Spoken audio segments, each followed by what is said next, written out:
এই গণ অভ্যুত্থান কোনো নির্দিষ্ট দলের যেমন না, নির্দিষ্ট গোষ্ঠীর যেমন না, নির্দিষ্ট সংগঠনও না।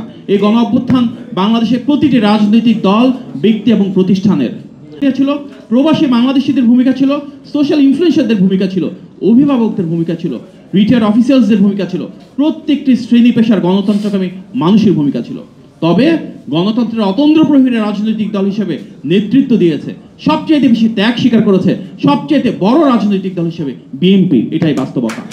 সর্বোচ্চ সাংগঠনিক শক্তিমত্তাকে ব্যবহার করে রাজপথে থাকবে, কিন্তু আমরা আমাদের দলীয় ব্যানার ব্যবহার করব না।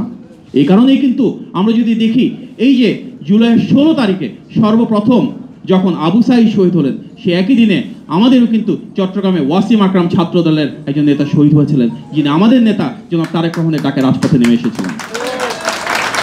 17 তারিখে আমাদের পল্টন অফিস রেড দিয়ে ঘেরাও করা হয়েছিল, আমাদের হাজার হাজার নেতাকর্মীকে গ্রেফতার করা হয়, তৃণমূল থেকে শীর্ষ পর্যায় পর্যন্ত সবাইকে গ্রেফতার করা হয়েছিল, যেন এই আন্দোলনকে কোনোভাবে বিএনপিকে দুর্বল করা হয়। কিন্তু সেটা তারা করতে পারে নাই। তার প্রমাণ এই যে 18 তারিখে যখন অনেক মানুষ শহীদ হয়েছেন মীর মুগ্ধ সহ, সেখানেও কিন্তু আমাদের ছাত্র দলের 10 জনের বেশি শহীদ হয়েছেন এই ঢাকার বুকে।